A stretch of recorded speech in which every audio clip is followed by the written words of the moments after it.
surviving that Rengar burst from the ultimate jump. So The ultimate jump. yeah, the jump to end all jumps. Yeah. It's over 9,000.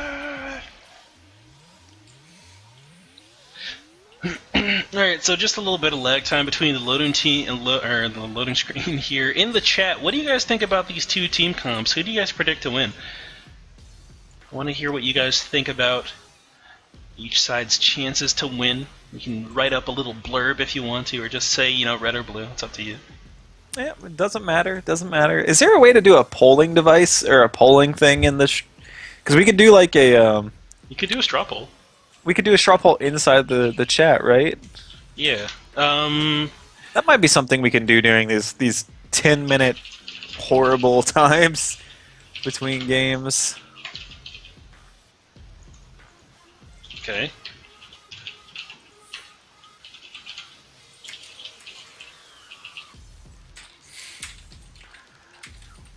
Alright, here we go. I'm creating a straw poll.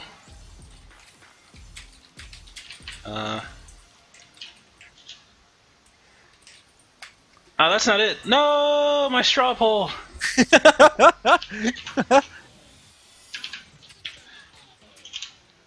And it is Fizz Jungle, guys. Be aware.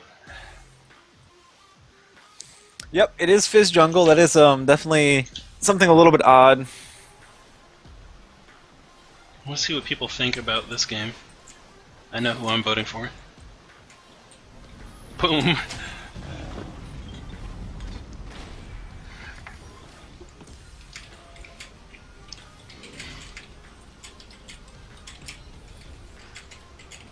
Have you voted? I don't know, man. You should vote. I should vote? Yeah. Is it that last one, straw poll? Oh, man, am I... So everything is going to be... According to the straw poll, he's going to take this one, guys. He's going to take this one. Who do you think is going to win? Red, blue, Charmely. Actually, little bit of... I was actually talking with Charmely during this load screen. He has never played Jungle Rengar before, nor does he have masteries for it. So that Charmely vote might be a little bit dangerous this time around, guys. I was tricked. You were tricked, Stretch. You wasted your vote. I was baited. Baited and outsmarted, man. Oh my goodness, dude. This is too funny. Oh man. Also, guys, while we're not doing a whole lot right now, if you have any ideas for what Stretch and I can do during the game setups and the load times, we know we both kind of run out of ideas towards the end of the night. So please let us know. We'll definitely consider whatever you give us. Yeah.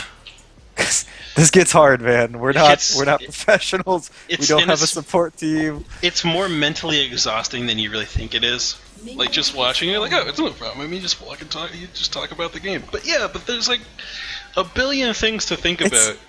It's so hard to talk about Warwick fans 6 games in a row. Like I can only discuss that so much. It's just like he's gonna get 6, and then he's going to gank every time his ulti is up. And that's one thing I am going to try to do, and I'm starting to do it now, is I'm taking notes for our regulars, and I'm going to try to talk about you guys more in depth, what I notice, skill potential, stuff like that. Because I feel like that'll be more interactive for people. We do see, just to get into the game a little bit, both junglers starting on their side neutral camps, the double golems for Fizz, the Gromp for Rengar, and then going straight to their buffs. Pretty standard stuff at this point. Yeah, pretty much. Darksea shows up in the chat. Hey. Welcome, Darksea. It's been a while, my friend. We should get Darksea in the call sometime. There we go. Is Darksea still on my Skype? I think he is. I don't know. I don't think he was ever on mine, so... But that's alright. I respect Darksea. He's one of the original LowElo guys. Yeah, the man.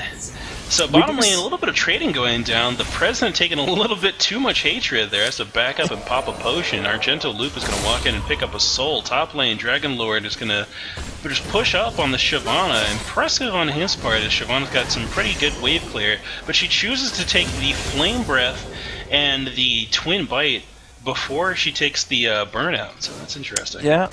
Burnout is definitely one of your... I feel like you take the flame breath if you're afraid of, if you feel like you have to range from or farm from a distance, right? Definitely true. And the twin bite is more for. I think he's looking for the aggressive trades when Yasuo comes in, trying to get that auto twin bite because the twin bite is an auto reset. So I can understand the skill up. I just don't think it's optimal. Charmley goes very low in the jungle, almost dying.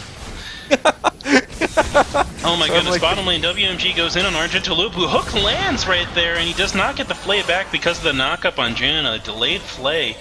But he does get some return damage. He opens up the door for the President to shoot his gun out. Mr. President, here, just take the shot. Just take the shot, man. Oh man, but we are seeing that Janna double, or the Janna shield on the Lucian is extremely potent. It did help develop an early lead, but the Thresh hooks are just proving a little bit more powerful. Argentaloop going in melee form now. Another hook lands. The flay once again is late. Is he lagging? He's got to be lagging. Or either that, or he's trying to predict the timing of the Relentless Pursuit so he can cancel it. Yeah, Top lane Dragon Lord 1v1 against Alexander Pendrag, but that means that's going to trigger the kill switch from Charmley. He's going to walk up into this lane. He doesn't have a dash target. Good snare from Charmley. He's going to lock him down in place, and this should be the first blood. Dragon Lord giving up. Dragon Lord giving up his Dragon Blood. There we go. Yep, sure is. Sure is. One thing, just a minor critique on Charmley right there, is he threw his net and then he started auto-attacking. If he had been A-moving through the entire process of that gank, he would have been in a better positioning in the event that... Actually, no, never mind, because Yasuo would have dashed through. Forget me. Good play by Charmley. I'm an idiot. Yeah, mid lane, Charmley's standing right on a ward, but he's got the right premise here. He wants to get these early ganks down. He's laying down this lane pressure quite often with a full stack of ferocity there. Yeah. George P. Burdell... Argento Lupo going to ward, and George P. Burdell walking forward a little bit too much. Catches the Piercing Light Relentless Pursuit combo out of Lucian. Yeah, but look at the mana bars on these two sides here. If a fight breaks out, George P. Burdell is going to feel just completely free to do whatever he wants with its enemy team. He's doing a fantastic job of just staying still, farming the wave, playing it calm, and that means when the trades go down, he's got the ability to do what he needs to do. Argentolupo gets dashed in, front flipped on by Peace Alien. Hook comes out, lands onto WMG. What is that? 24? It's gotta be 24. There we go. WMG crazy, the 24th, a long line of WMGs. Peace Alien trying to go in onto Lupo, flashes out under turret, heal comes down, hook does not land on the exhaust, keeps him alive. Top lane once again, Charmley looking for the return gank now that he knows that Yasuo's flash is down. Gets another good snare on him, and that means it's going to be a secondary kill for the two of them in that top lane. Just good jungle pathing in general for Charmley to take advantage of a weak lane and just punish it.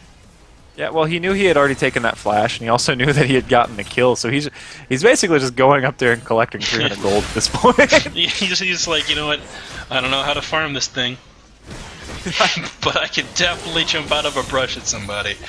Yeah, right? He's like, I may not understand this champion, but I know he does lots of damage. So let's go kill a champion.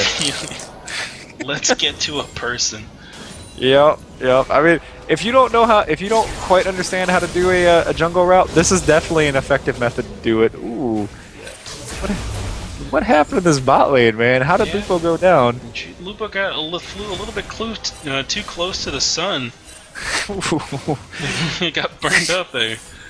What's actually incredible now that I'm looking at is that despite dying, what is this Wukong doing? This Wukong has such a massive farm lead on this Morgana. Holy moly, dude. He hasn't died. Oh, I did not arrange my lanes properly. There we go. Yeah, I did that too. That's why I thought Wukong was the one up top. Okay, yeah, and Lupo is lagging. I was wondering. I was like, dude, his hooks and flays do not look the same. Alright, so top lane, Alexander Pendrag pulls Dragon Lord away from his turret with that Dragon's Descent a bit. Dragon Lord goes in for a little bit more damage. Knock-up lands, but he's not going to react to that one. He's going to just let the minions do some more auto-attack damage there. Well, one thing you don't want to do is you do not want to ult the dragon when she's in, or ult Shyvana when she's in the dragon form. That additional base armor that she gets. Sure, Yasuo has armor pen, but you don't want to waste damage if you can avoid it. Oh my goodness. The This AoE is... she puts on the ground it does so much more damage. I've almost died so many times trying to catch up to an ulted Shyvana with her burnout on. I'm like, please give me one more auto attack, just one. And I look at the damage after I inevitably die, and it's like, oh, you took 250 damage from that path you were standing for. It's like I'm sick. But red side gonna get this early dragon at 8 minutes here. Well, not too early, pretty much a standard first dragon timing. And they just take advantage of the fact that blue side had bagged pretty recently. Pick up that boost. Yeah, definitely. Like, this is what I love to see, guys. Like, if you can force, anytime you can even try to force that 8-minute dragon, do it. And this might even turn into a kill as Charmely pops his ult, gets the full ferocity bar, and maybe going for the jump onto WMG. Oh no. Ooh, snare misses, but that does mean that WMG the 24th gets to dash out. He might have a son the 25th. He's gonna be able to live on this one, get back to his wife at home. PCLA is a little bit drunk, he's been on the fishing boat too much. He's like, buy my fish sticks. Gordon guy or whatever. Box of fish sticks. About sailors. Oh no, Lupo, a little bit too far forward, catches the flash whirlwind coming out of Wukong. Oh my goodness. What's it called? Whirlwind? Cyclone. Cyclone! Oh my goodness. Dragon over in the top lane, lands the knockup, but Alexander Pendrag literally just doesn't care. It's rough for Dragon Lord because of the build he's going. You got double Reacher being for the sustain. I imagine he wants to turn that into a T-Mat at some point. At this point in the game, though, that is not as effective as a couple more potions. Well, he's just getting pushed around, getting bullied so hard. It's also extremely harsh for him too, because he's gonna go for that Tiamat, and Shyvana immediately went for that Sunfire Cape. So he needs armor pen, and he is so far away from an effective piece of armor pen right now. He needs either a Brutalizer or a... He doesn't need a Tiamat. He needs to redirect his build. Maybe consider that as a 360 gold loss. And because as it is now, he's just going to lose even more badly if he continues towards that Tiamat, I feel. Yeah, and this is the magic of Shyvana. It's like she can build not a single damage item at this point in the game, get a Sunfire Cape, and destroy pretty much anyone. Yeah, she's pretty dumb as we see PCLA thrown out. Good fish lands up in the top lane, but the magic of Shyvana goes down once again. Dragons descend right out of the fight. Speed boost, flash out, just everything to escape. Yeah. Lupo is having connection issues. This is tournament draft, guys, so if you want to give Lupo time to restart his router or whatever, bounce the modem. Yeah, man. You can do that. Yeah, for sure. You can pause it if you want. Not a big deal, guys. We are looking for fair and balanced games if possible. Alright, so mid lane, Peace Alien showing up, looking for the gank onto Abstract Destiny. Oh, bottom lane, Lupo finds the Flay onto Frown Power. Turns back around, though. Frown Power is looking for the push into the turret. Lupo getting separated from the President. The President says, you know what, bud, I got this one. He picks up the kill onto Frown Power there, and Lupo's just getting the auto-attack hatred on WMG, the 24th. Oh my goodness, it looks like Bringar wants a piece, too, as he comes into the tri-bush. Could be expecting a dive here, as should be popping his ultimate. Yeah, it can be done. Pops ulti here. There's a pink ward on the back of the turret there. It does not matter. Gets snared in place. Lantern back out, and that's a quick pickup kill. Lupo just tanking that turret out too, making sure that everyone stays safe, even at the cost of his own life. Slow going down onto Peace Alien from the President himself is going to make sure that he knows that he cannot get into this fight for free. Oh my god. If I was Lupo, I might even go fishing right here. Try to get that hook down and... Speaking of fishing, the lobster lands. Earth comes up for a little bite of that meal, but it doesn't do nearly enough damage to make an effect. Yeah, for sure. Good roam out of Wukong right here, trying to recover some pressure, but he finds a pink ward on the enemy team and completely negates his roam. Peace Alien, though, catching some grief from the President. Yeah, Hook comes out, Hook lands, and that's going to be an easy pickup kill for Charmely. Charmely says, get me in there, I need these stacks for my necklace. I'm making jewelry. I would like to see this bot side from Red go back immediately. Dragon's up in 2 minutes. If they go pick up a pink ward and spend their gold, there's almost no way that blue team can contest this dragon. The only way they miss out on a dragon is if they do not back immediately. Pretty much, and it looks like Lupo is going to be fighting over this pink ward here. He says, I know it's here. I know it's here. I know you're going to kill my ward, but I need this one more auto attack. He gets it. Doesn't have the ulti out. Flash is still here. Charmlily comes from around the corner, though, and says, what's up, friends? I've got a full Ferocity stack and a knife that needs to go right through your face. Heal comes out, though, and that's going to save WMG and make sure that he gets back home to his wife tonight. Yeah. No, he's not. His wife is in Thresh's Lantern, dude. Oh my goodness, that's right. Well, he's gonna go back to his single bedroom apartment by himself and eat a TV, dude. Yep, for sure. It's Charlie catches Garrett, misses the Lancer, just misses the bus back in general. Oh man, that was a little bit aggressive. Charmley tried to go for that tower right there. And this. Top lane. Alexander Pendrag is pushing this lane in. He's got the Sunfire Cape, and it's so valuable being able to pick up a finished item rather than having a hodgepodge of random other items, because the stat value is just so much better on pretty much anything. Yep. And I'm gonna go on to a little tangent here. This is one of the reasons I do not like Sunfire Cape first, is you cannot push the tower anymore beyond this point. Like, you can't walk up and out of that tower as a melee champion. It's impossible. Because every time he walks forward, all Yasuo has to do is walk into the Sunfire range and, you know, take a single tick, and he's gonna just get murdered. And that's why I support your Sun or your Thornmail first stretch. Oh, it's the truth. It's the ultimate solution. It's like you still can't be fought, but you can also hit their turret. Right, like, sure, you don't have the hit points. As we see a bit of a dive coming in. Oh my goodness. Mid lane, Wukong with a fantastic clone actually dodges out of the Morgana binding and then gets in with his ulti, but unfortunately does not have the damage to clean up the kill. Morgana's itemization right there, picking up that cloth armor, probably reduced the damage enough that it deterred Wukong from diving the turret to finish her off.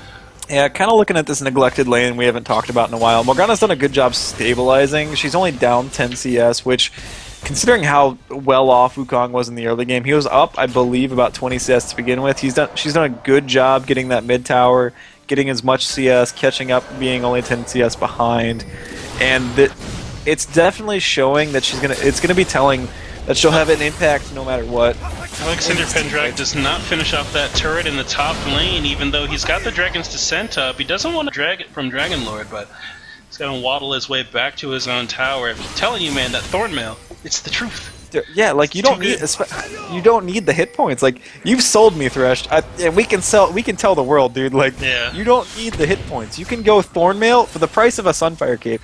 You can go Thornmail plus Giant's Belt, just about. Like, yeah, it's possible, guys. I usually end up going Thornmail Ninja Tab, and then they're like hitting me, and they're just like, "This is worthless, isn't it?" Yeah, I'm gonna finish out this turn and probably fight you anyway. I'm just saying, for almost the same amount of gold, you can get very similar stats, but you do not aggro the tower whenever you approach it. Yeah. It also doesn't auto push the wave, so you can zone them, and there's so many benefits.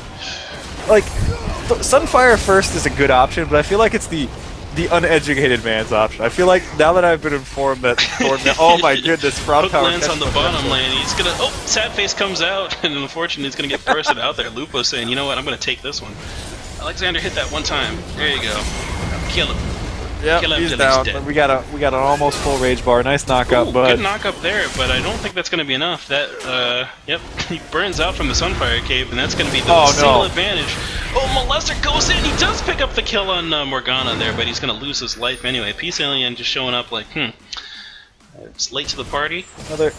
Another one of my pet peeves. Ignite doesn't grant true vision. Like, that would be such a good thing, right? Like, come on. Oh my god. Because it takes so many resources to catch these stealth champions. Yeah, literally, if it had granted true vision right there, Charmeleon wouldn't have missed the auto attack, and would have picked off Wukong before he killed poor Morgana.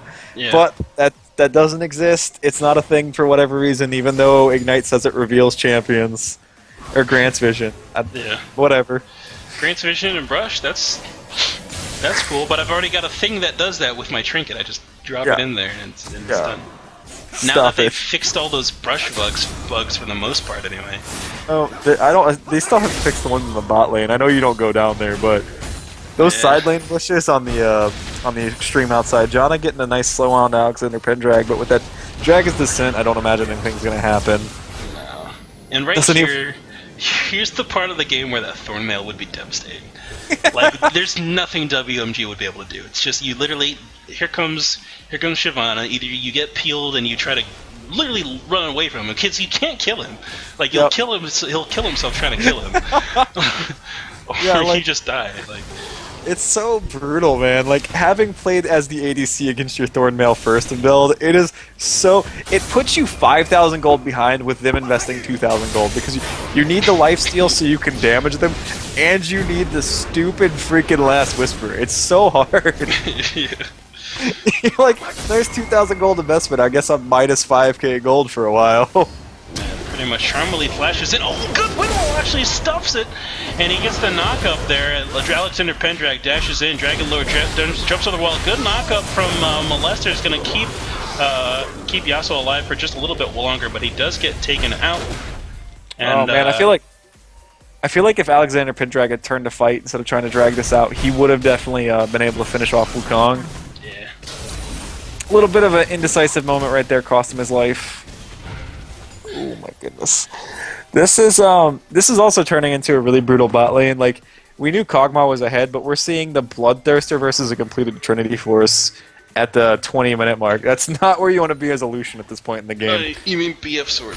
Or like, BF Sword, I'm sorry. It's not even a full BT item.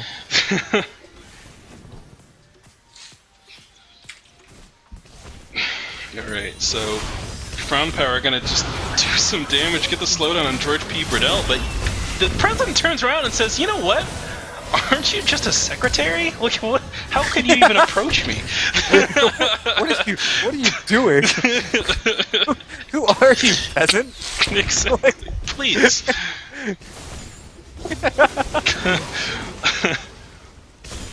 It's like I shoot fireworks out of my mouth. You only play soccer. We don't play soccer in America. Get out of here. Yeah, what's wrong? What's wrong? Come back when you play football. Yeah. Oh my goodness, man. This game is snowballing pretty badly. Definitely it's only a is. 3k. Like, we say snowballing, but I'm not even talking about the gold lead. It's only about a 3k gold difference at the moment. That's not insurmountable, even at the 20-minute mark, but the momentum is so heavily in Red Side's favor. Oh my goodness. Charmely shows up hot late. Oh. Looks like Molester picks up a kill there. He's going to pick up that second one as well, and this is not going to be enough damage from Kog'Maw to pick him up. Lupo shows up. I don't even know if he wants this fight, because the Janus shield comes out, and that means Molester technically can turn this around. Hit him! Hit him! Oh my goodness, hit him! Just hit him! It's too late now. It's too late. Yeah, well, okay, I see what Lupo was doing. He was trying to bait that nice turnaround for that final auto, saving his life. Dragon's Ascent misses in the top lane. Maybe it doesn't as he goes ham. Okay. Thresh, that was impressive, Stretch. Using the Earth knock-up to trigger the Yasuo ult when Yasuo was so low, but the combined CC of the Tornado not triggering his ultimate until the Thresh knock-up went, and then landing the second Prime Tornado to just completely isolate Shyvana there was just impressive. Yeah. I hate that shield refresh on Yasuo, man. Yasuo is a dumb champion. It's just... one thing... pretty good. Yeah, are we comfortable with Charmely going full damage here? Or does he need to start getting some tanky stats? Because Shyvana's going full tank. Well, she picked up the Bilgewater, but she looks like she's going to go full tank, so they do have a front line. But I don't know if Charmely can survive the initial burst of Janna Peel after he dives forward. Yeah, but it looks like blue team's going to try to interrupt this dragon. Wukong goes in, not only kills Charmely, red team just pieces out. They say, nope.jpg, I gotta get back over here. Yep. Mr. President, one thing I would like to see you work on, your low elo homework. Work on your backwards orb blocking, because I feel like that is one thing you could do that would dramatically improve your game. There have been a lot of times in these fights where you've been missing a couple of free autos as you retreat from a gank or something. But that'd be blowing back the enemy team. And now it looks like Alexander Pendrag's going to catch up, but he doesn't have any CC to really stop him. I don't know what that flash forward was for. During that entire time, Wukong playing the stretchway. Oh my goodness, and just taking that mid turret. Just says, you know what, I took the dragon, I got a kill. I immediately went mid. Beautiful rotating. Just fantastic stuff. Yeah. Oh my goodness, man. Top lane 1v1 versus Charmely and Dragon Lord. Charmely is going to get in there in the middle of the fight, but what's this from the brush? The Molester comes out and just destroys him. That butt is mine. Never trust the Molester, man. Never. Oh my goodness, Shyvana does cut off Dragon Lord. Nice Dragon's Descent to knock him up, and just an easy pop right there. You know, I feel like with that fed Kog'Maw, even though the Bork isn't quite done yet, this would be a good time to maybe bait the Baron. Try to draw them at that next Dragon respawn, and then maybe get some counter vision set up. Like, start planning for 6 minutes from now, as Morgana does actually catch WMG with... Ooh, nice flash out of the Morgana ulti, throwing the culling down. But if he can't dodge his binding, he's dead. That's what it comes down to, man. A little bit of a tip on Lucian, throw your W always, almost always before culling. It just makes it so easier to hit the bullets and you get the movement speed. So middle lane, Molester coming back in with another one of these fights. He is going such high damage on this build, and I commend it. I like it a lot because he is snowballing. That Hydra is going to give him the pushing power and sustain that he needs, that if he gets caught in a 1v1, he can kind of stick where he's at and keep forcing these turrets down. And I like the early Wrath Potion purchase to synergize with the healing coming out of that Hydra as well. A very interesting idea there that I honestly haven't thought of. Everyone thinks of like the potions as the last resort type thing, but getting it, you know, in the middle of the game, I haven't tried it. I'm thinking I'm gonna probably just start doing it. It's kind of something you remember how when you play Sivir, you pick up the Alacrity boots whenever you are kind of at like a point in your curve where you can't buy any items, but you have 400 gold. Right. I feel like it's similar. Charmely telling me he refuses to buy armor this game. Oh wow. But I feel like that elixir, your elixirs can serve a similar kind of power spike, where it's just if you plan on doing a team fight, or like when you're planning for that dragon in 2 minutes, you just put one in your inventory and just get ready. Brown power flashes for the Janna ult, but just kind of gets flayed in and dies. Oh my goodness, Alexander Pendrag now in the front of the team here. I'd say red team honestly has the opportunity to turn, make a right-hand turn and go straight for Baron. Get some vision down and see if they can't do it. They've got a good amount of damage, percent damage coming out of this Kog'Maw. They've got a good amount of damage coming out of this Morgana, who's got, you know, Azonia's Hourglass, and if they get their Shyvana to show up, she's got percent damage as well. So, oh my goodness, Molester actually jumps into the middle of the team. The President gets eaten by Jaws, and now the blue side just says, you know what, that's good enough for us. We got the most important person in the United States, so what more can I ask for? That's a...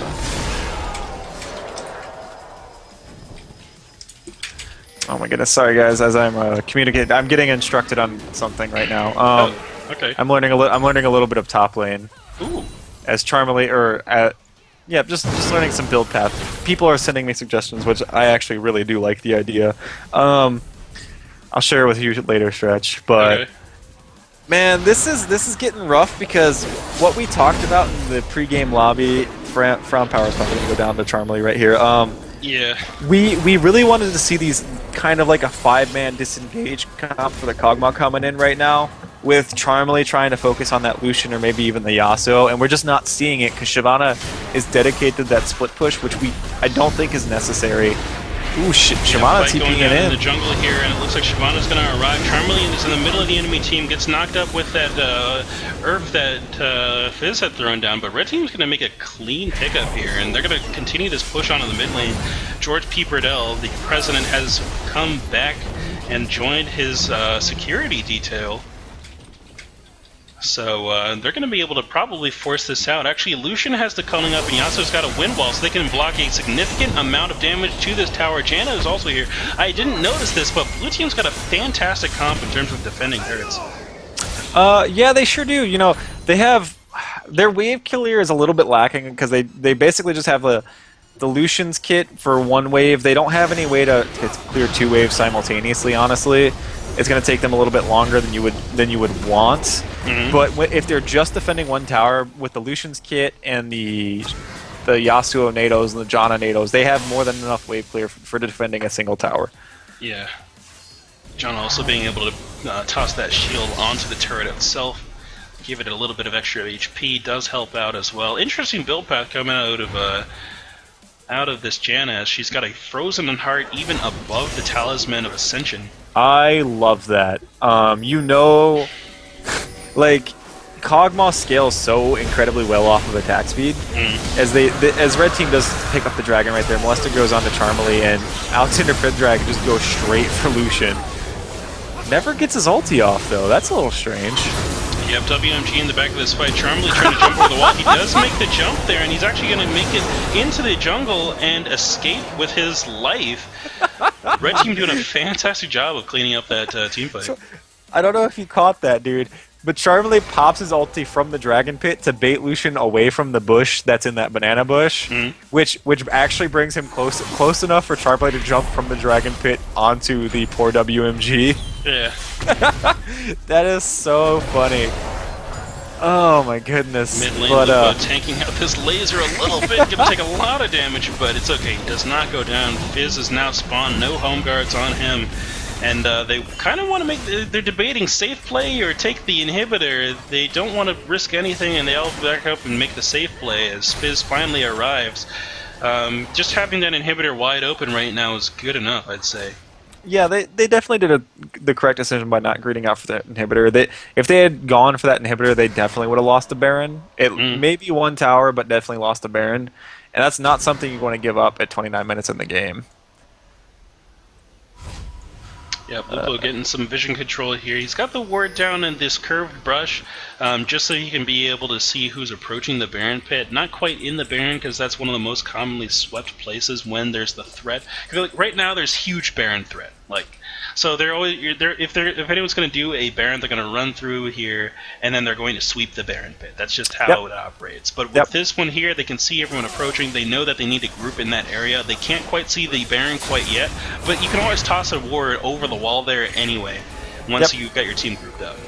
For sure, and oh my goodness, as they do decide to go in on Alexander Pendrag, which is a little bit strange. Ezra throws up, catches a lobster dinner on the backside of the fight. Alexander Pendrag now finally reaches below 50% HP. Charmely shows up, and the exclamation points over everyone's head say, "It's time to leave!" But Charmely's got his eyes on the prize. He catches the Fizz on the back line. I'd say turn right back around and just stab some people. I don't know why he broke off away from the fight there. He might be a little bit squeamish on his build path, but I'd say he could have just hammered somebody. I think he was worried about trying to tank Yasuo plus Lucian right there. It wasn't necessarily a bad decision to feel, because by him retaining his hit points, oh my goodness, as Dragon Lord catches the flay.